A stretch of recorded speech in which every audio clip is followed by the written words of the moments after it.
bonsoir à toutes et à tous. On va démarrer il est 19h55. Merci à tous d'être venus ce soir, si nombreux. Merci à Marc Dufumier d'avoir accepté notre invitation. Vous êtes professeur titulaire de la chaire d'agriculture comparée et de développement agricole à l'Institut national agronomique Paris-Gagnon. Je suis complet. Jean-Louis Robillard, vous êtes vice-président de la région Nord-Pas-de-Calais en charge de l'alimentation, de la régionalisation de l'agriculture et de la ruralité. Bonsoir. Cécile Dubard, vous êtes coprésidente de Terre de Liens Nord-Pas-de-Calais, membre du bureau national de l'association.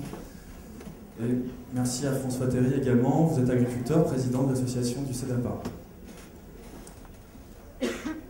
Alors, donc merci Marc Dufumier, c'est une soirée organisée à l'initiative du CEDAPA et de Terre de Liens. Et on remercie la région de nous avoir prêté ce soir cette salle, le Nouveau Siècle, pour accueillir la conférence débat. Avant de vous passer la parole à tous, j'aimerais revenir un petit peu sur les termes de ce débat que l'on a posé ce soir sur les conséquences sociétales d'une agriculture mondialisée. Et quelles alternatives, c'est la question, quelles alternatives locales pour une agriculture responsable? Cette question, on a souhaité l'aborder avec vous, Marc Dufumier, car on constate, nous, citoyens, paysans, la trop rapide disparition des fermes actuellement, et avec elle la disparition aussi des agriculteurs. Dans la région, pour donner un chiffre, dans la région, pour 3 départs d'agriculteurs, on constate une installation aujourd'hui. Et ces fermes, les fermes, du coup, s'agrandissent. Les revenus de certains agriculteurs diminuent. On l'a vu récemment avec la une faite par les agriculteurs sur la question du lait. Et les surfaces consacrées à l'agriculture diminuent également. Alors dans le même temps, signe d'espoir, signe des temps, on constate aussi une forte implication des citoyens sur les questions agricoles. La vigueur du mouvement Terre de Liens en est un des signes. Et puis aussi le développement des associations pour le maintien d'une agriculture paysanne est également un signe de la prise de conscience citoyenne sur les questions agricoles. Donc Terre de Liens et le CEDAPA ont souhaité vous voir intervenir sur ces questions pour mieux comprendre comment nous en sommes arrivés là et quelles sont les solutions, les pistes d'action locales qui nous permettraient de promouvoir une agriculture responsable.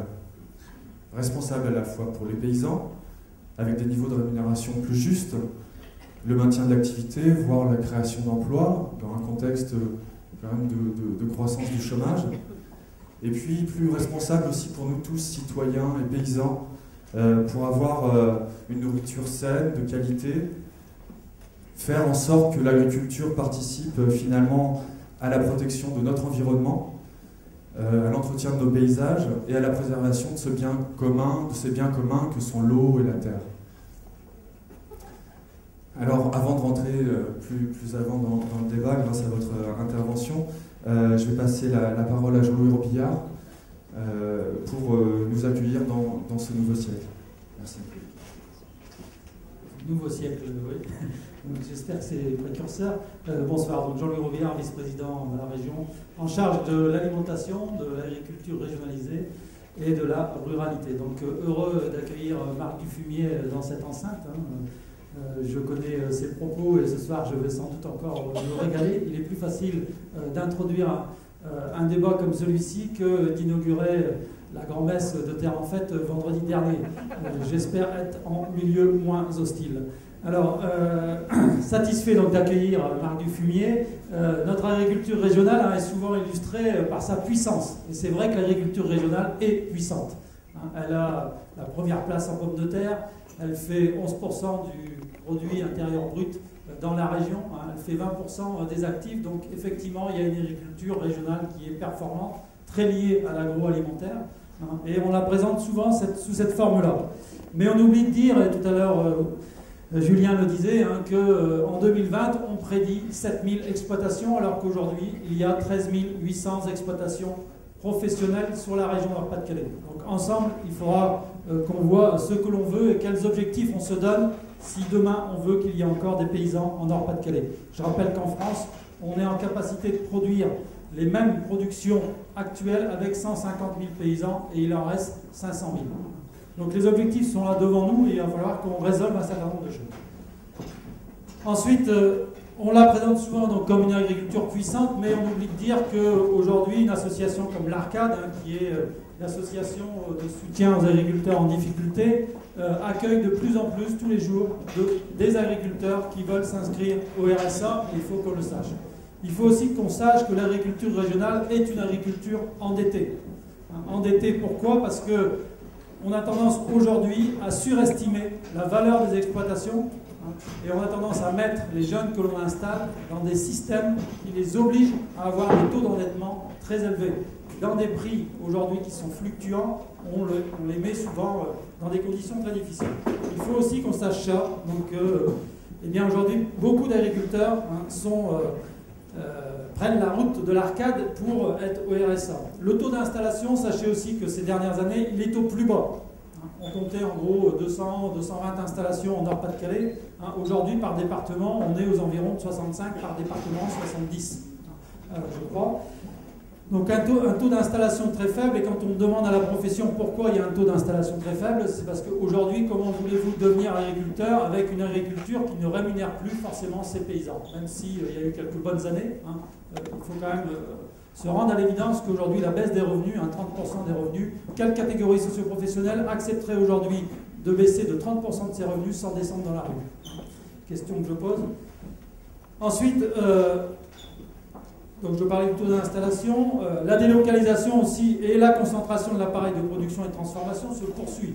Aujourd'hui, en Nord-Pas-de-Calais, un certain nombre d'unités de transformation, de transformation des produits agricoles quittent la région pour se concentrer soit sur la lisière littorale parce que les ports sont là et donc on concentre la transformation là ou le stockage là, ou alors vers des grandes régions de production, c'est le cas des sucreries par exemple qui quittent la région pour aller en Alkmaar ou dans la Donc, et puis aujourd'hui, on n'a pas encore renoué, même si la profession, et il faut le reconnaître, fait beaucoup d'efforts en termes d'amélioration et de diminution des intrants, au niveau, il y a les pesticides et les engrais, on n'a quand même pas encore renoué avec le cercle vertueux qui serait d'abord nourrir le sol pour nourrir la plante, pour nourrir les hommes. Aujourd'hui, on a oublié sans doute trop souvent une chose, c'est de nourrir le sol, on nourrit la plante, mais on n'oublie pas le sol pour nourrir les hommes. Donc là, il y a aussi à renouer avec une agriculture qui soit différente, mais là, Marie Fumier nous dira des choses à ce niveau. Donc le revenu, j'en ai parlé. Alors nous devons, aujourd'hui, je suis, malgré mes cheveux blancs, jeune vice-président de la région, et je dois essayer de mettre en place avec des collectifs de personnes, parce qu'on essaiera de la mettre avec des gens, puisqu'on a été élus avec des gens qui ont voulu qu'on soit aujourd'hui à la région, on essaiera de mettre en place une politique régionale réorientée. L'idée n'étant pas de faire la révolution forcément, mais de dire comment on peut réorienter un certain nombre de dispositifs pour que l'agriculture de demain soit sur un autre modèle. Alors, on va, dans un premier temps, sans doute, essayer de repenser un plan régional à la transmission, à la création d'entreprises agricoles et rurales. Donc ça se réfléchira et on va essayer de mobiliser autour de ça l'ensemble de la profession, mais aussi les jeunes agriculteurs qui aujourd'hui disent ça suffit, il faut qu'on réinstalle des gens. Tout à l'heure, Julien disait effectivement il y a un départ, il y a 5 départs pour une installation, je crois le chiffre exact, 3. Comment on pourrait relever ensemble le challenge de un départ, une installation. Donc voilà, premier axe d'une politique régionale qui est en train de se mettre en place. Ensuite, deuxième chose, et ça c'est déjà lancé, et ça a été lancé par le vice-président à l'environnement, c'est un plan régional de développement de l'agriculture biologique, avec la volonté de dire, aujourd'hui, on n'emmènera pas du jour au lendemain l'ensemble de la profession vers l'agriculture biologique. L'idée c'est de dire, il faut que l'on tire l'ensemble des agriculteurs vers une politique qui effectivement diminue en termes d'intrants, mais comment on va arriver à faire que l'agriculture biologique tire l'ensemble des agriculteurs vers une agriculture plus propre et respectueuse de l'environnement. Donc ça, c'est mis en route. On a lancé ça il y a 3 semaines, 1 mois à la région. Donc un plan régional de développement de la bio. et également d'essayer de faire que l'agriculture renoue avec ce qu'on appelle l'agroforesterie. Donc c'est comment aujourd'hui on va aussi inciter les agriculteurs à remettre de la forêt dans leurs terres, hein, pour aussi améliorer la qualité des sols et éviter tous les problèmes d'érosion, mais aussi enrichir la biodiversité. Bon, je ne m'étends pas trop sur tout ça. Ensuite, une amplification aussi du dispositif pour le maintien de la valeur ajoutée dans les exploitations. Vous savez que le problème du revenu, c'est que la valeur ajoutée, depuis des décennies, a été confisquée par l'appareil agroalimentaire, par l'ensemble de la grande distribution, mais aussi par les marchands de matériel qui aujourd'hui captent la valeur ajoutée des exploitations. Donc c'est comment on peut mettre en place une agriculture qui va faire que la valeur ajoutée, hein, reste dans les exploitations. Donc là, il y a déjà au niveau de la région un certain nombre d'aides qui aident l'agriculture dans sa diversification. On prolongera ça et on l'amplifiera. Et puis ensuite, développer une grande politique autour de l'alimentation saine et de qualité pour tous. Aujourd'hui, il n'y a pas de politique alimentaire à la région Nord-Pas-de-Calais, si ce n'est que, si vous voulez, chaque service de la région ou de l'État mène quelque chose autour de l'alimentation. Mais il n'y a pas une cohérence d'ensemble. Donc l'idée, c'est aussi qu'on puisse, avec l'État et la région, faire qu'il y ait un schéma, je dirais, de l'alimentation en région, hein, pour essayer de faire que les actions se coordonnent et que tous ensemble, on aille vers une alimentation plus saine et de qualité. Voilà un petit peu les grands axes d'une politique régionale. Alors on en débattra peut-être tout à l'heure, mais là je ne détaille pas, mais c'est aussi vous qui êtes responsable de cette politique régionale. On a insisté durant la campagne des régionales pour dire aujourd'hui il faut aussi que l'on change l'attitude des politiques face à la construction des politiques publiques. C'est-à-dire comment aujourd'hui on va arriver avec les consommateurs, avec les contribuables, à faire qu'on co-construise ensemble une politique publique. Moi, je ne peux pas grand-chose avec 11 millions d'euros à la région, même si 11 millions d'euros, c'est quand même quelque chose. Hein. D'une part, parce qu'effectivement, il faut que tous on s'y mette, et puis d'autre part aussi parce que l'agriculture, c'est pas grand-chose dans le sens où, si vous voulez, la PAC, la politique agricole commune, et puis l'OMC, hein, font aujourd'hui aussi que les problèmes de l'agriculture sont avant tout là. Et donc c'est aussi une mobilisation citoyenne pour changer la PAC, hein, qui est en train ici de se renégocier, hein, pour 2013, et c'est comment l'ensemble des citoyens va dire ce qu'il veut pour une politique agricole commune à partir du moment où c'est lui qui la finance. Donc c'est intéressant aussi qu'il y ait un dialogue entre les citoyens, les consommateurs, pour que la politique agricole commune soit celle de la demande sociale d'aujourd'hui. Alors Marc Dufumier, bah, écoutez, je vais vous laisser la parole, parce que c'est pas moi qui ai la parole ce soir malgré tout, et d'essayer de nous tracer quelle voie aujourd'hui on peut tracer pour ouvrir un avenir et faire que demain, des gens qui ont envie de rentrer dans le métier de paysan, et c'est vrai qu'à Terre de Liens ou au CEDAPOR, ça a toujours été leur cheval de bataille de dire il faut réinstaller des gens et il faut faire que le métier de paysan reste un métier attractif. Quelles sont aujourd'hui les pistes d'avenir pour ouvrir un avenir à ces gens-là?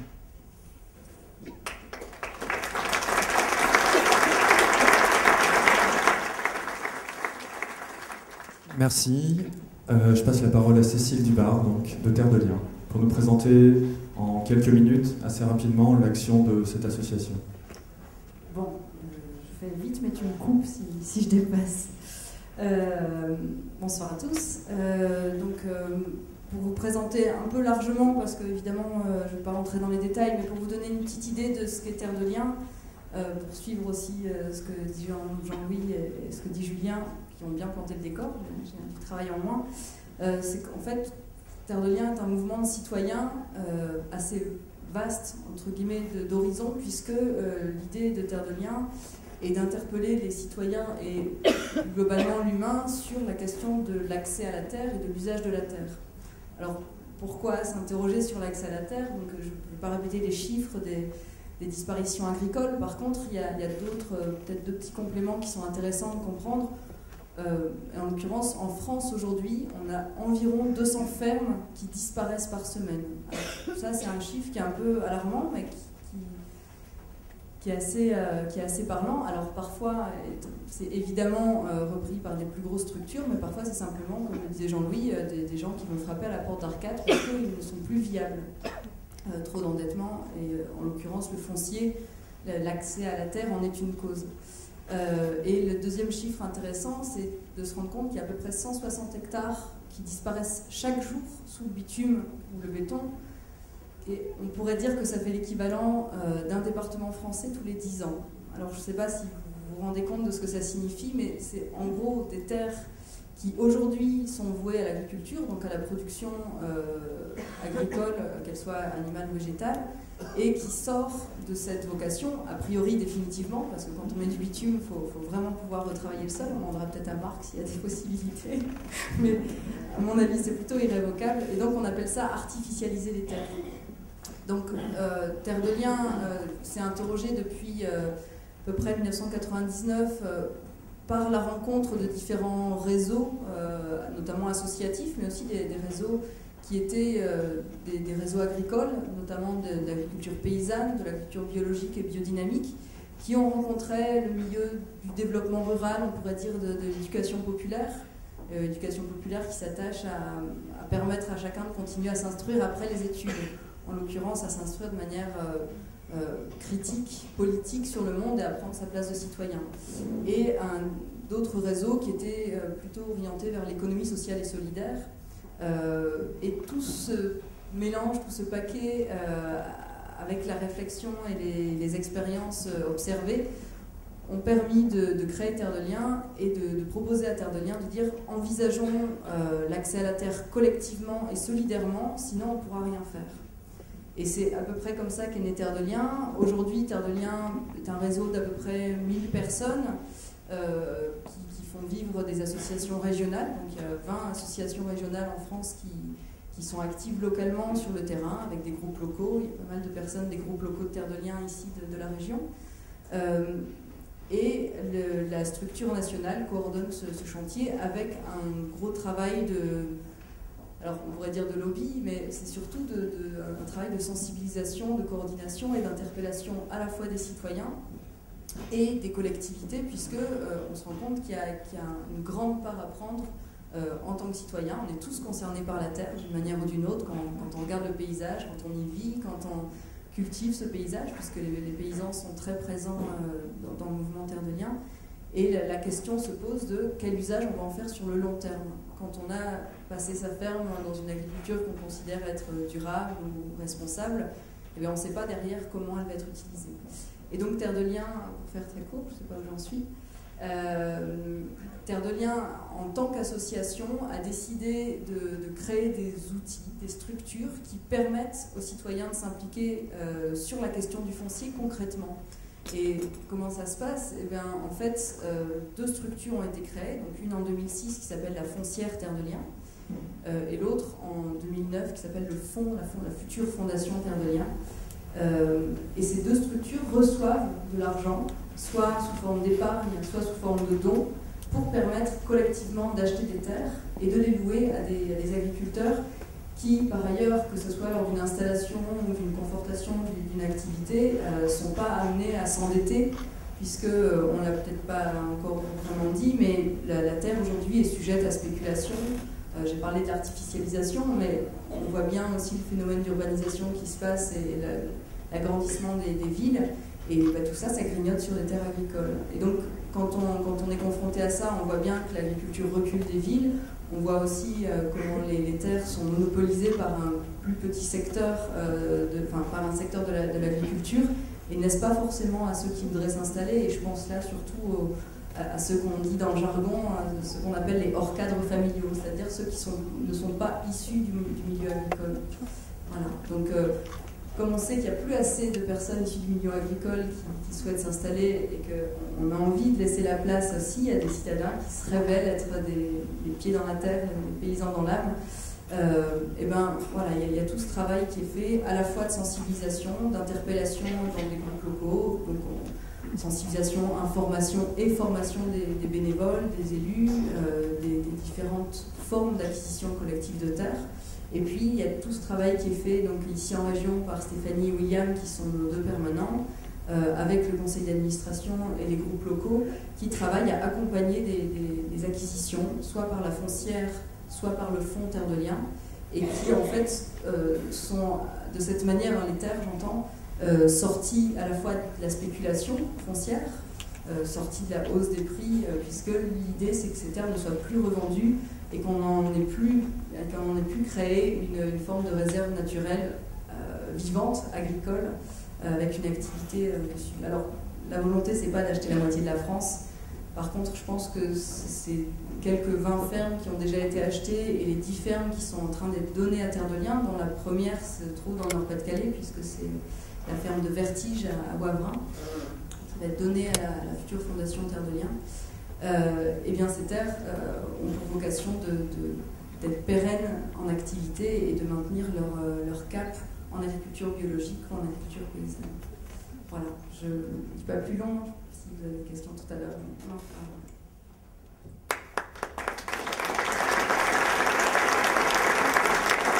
Merci Cécile d'avoir fait court. C'est toujours un exercice un peu délicat en 5 minutes de résumer l'action de salariés, de bénévoles. Voilà. Merci. Je te passe la parole, François, donc, président de l'association CEDAPAS. Bonjour. Moi, je suis paysan, très heureux d'être paysan, pour donner un peu d'espoir à ceux qui voudraient l'être. Alors, il y a beaucoup de choses qui ont été dites, hein, et je suis content que le vice-président de la région ait repris pas mal de choses que je voulais dire. Donc, je vais faire court. Simplement, je voulais présenter le CEDAPAS parce que j'imagine qu'il n'y a pas grand monde, peut-être, qui connaît cette association. Donc, le Centre d'études pour une agriculture plus autonome et solidaire. C'est une association de paysans à la base, en région Nord-Pas-de-Calais, qui existe depuis 1987, donc c'est pas nouveau. C'est une association qui veut montrer qu'une autre agriculture est possible. Et concrètement, en nous appuyant sur nos expériences de paysans, sur nos parcours, pour étudier et montrer des parcours de paysans qui veulent s'inscrire dans un développement durable. Donc on fait ça depuis un bout de temps. Il y a bien d'autres paysans et paysannes que moi qui pourraient parler ici de l'intérêt du bocage ou de l'intérêt d'un système laitier herbager économe ou de l'importance de la souveraineté alimentaire pour un État, comme de la recherche d'autonomie pour un paysan, ou de la nécessité de maintenir des paysans très nombreux sur les territoires, quoi. Il y a beaucoup de gens qui pourraient, de personnes qui militent au CEDAPAS et qui pourraient parler de ça à ma place.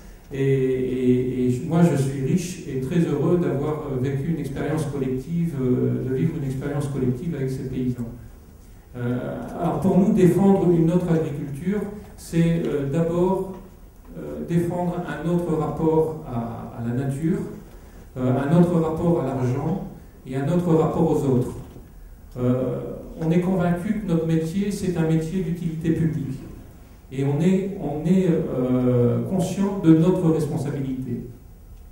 Mais ce métier, on l'exerce dans un monde marchand, et dont la loi principale, c'est celle de la compétition, et c'est un monde où on encourage des comportements individualistes et à courte vue. Or, ces comportements avec la nature mènent à l'impasse où se trouve le modèle de développement agricole actuel.